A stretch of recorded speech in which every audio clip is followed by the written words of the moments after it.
This community, he's a pride of our community, sir. I wish him all the very best. Thank you, sir. सभापति जी, मैं आपके माध्यम से माननीय rail मंत्री जी के समक्ष अपने लोकसभा क्षेत्र धौरारा की निम्नलिखित मांगों को रखना चाहता हूं।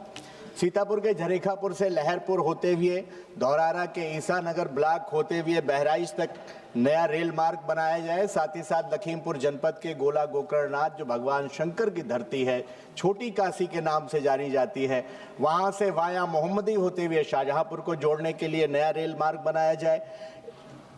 सभापति जी, हमारे दो जनपद सीतापुर लखीमपुर 1 करोड़ के आसपास आबादी, 17 विधानसभाएं क्षेत्र, 5 सांसदों का प्रतिनिधित्व होने के बावजूद भी दिल्ली आने के लिए कोई रेलगाड़ी नहीं है।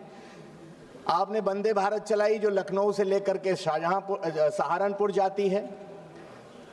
पहले बड़ी रेल लाइन नहीं थी, छोटी रेल लाइन थी।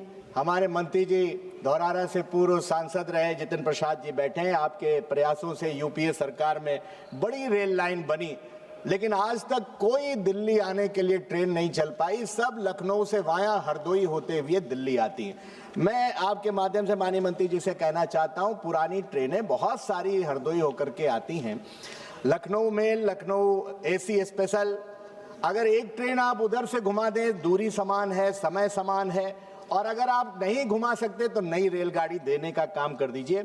माननीय मंत्री जी, हमारे क्षेत्र के लोकसभा क्षेत्र के हरगांव, मोहाली, मैगलगंज, उचौलिया को अमृत भारत स्टेशन में लेने का काम करिए। मोहाली के जलालपुर, मैगलगंज के मढ़िया रोड, हरगांव के हरगांव भुर्जिया क्रॉसिंग पर नया फ्लाईओवर बनाने का काम करिए। सीतापुर रेलवे स्टेशन को, क्योंकि सीतापुर जनपद महाराजा छीतापासी के नाम से जाना जाता है, हम चाहते हैं कि रेलवे स्टेशन सीतापुर का नाम छीतापुर रखने का काम करिए। साथ ही साथ जो मैगलगंज है लखीमपुर का, माइकलगंज पहले हुआ करता था, फिर मैगलगंज हुआ, मैं चाहता हूं उसका नाम महाराजा सल्ली सिंह अर्कवंशी के नाम पर रखने का काम कीजिए।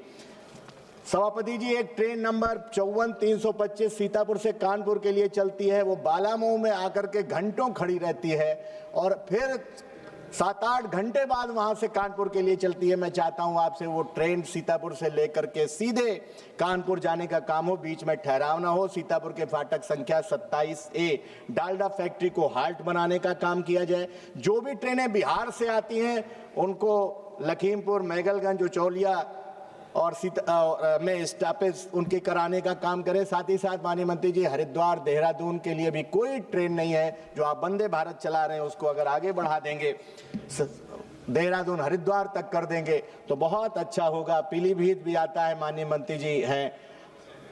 मंत्री जी ने पत्र लिख दिया तो आपने हमारे क्षेत्र में एक ट्रेन रोक दी, और हमने इतने पत्र दिए, मुझे कोई शिकायत नहीं है, क्योंकि आपने आश्वासन दिया है मुझे कि वो सारे काम जो मांगे हैं, मैं कई बार आपसे मिला हूं व्यक्तिगत रूप से, आपने सब पर कलम चलाई है। और MOS नहीं है बिट्टू साहब, मैं उनका भी आदर करता हूं, उन्होंने भी अधिकारियों को बुला करके निर्देश दिए। मुझे भरोसा है जो आपने सदन के बाहर वादा किया है वही वादा आप सदन के अंदर भी करने का काम करेंगे। और जो महसूस करता हूं बयां कर देता हूं, मुझसे लफ्जों की दगाबाजी नहीं होती। पूर्व सांसदों का जो रिजर्वेशन कराने के लिए उनको वर्तमान सांसदों से चिट्ठी लिखवानी पड़ती है, हम सभी को एक दिन पूर्व होना है। रेल मंत्री जी, उसमें कम से कम ये व्यवस्था खत्म कर दीजिए, और पूर्व मंत्री को पूर्व सांसदों को उनको रिजर्वेशन में वरीयता मिले। आखिरी बात कह करके माननीय सभापति जी अपनी बात समाप्त करूंगा। इस पूरे बजट में उत्तर प्रदेश के साथ नाइंसाफी हुई है, अनदेखी हुई है, और जनता देख रही है। मुझे भरोसा है 2027 में जनता जवाब देगी। एनडीए जाएगा, पीडीए आएगा, और माननीय अखिलेश यादव जी को बहुमत के साथ जनता सरकार में लाने का काम करेगी। आपने समय दिया सभापति जी, आपका बहुत बहुत धन्यवाद। नमस्कानी जी।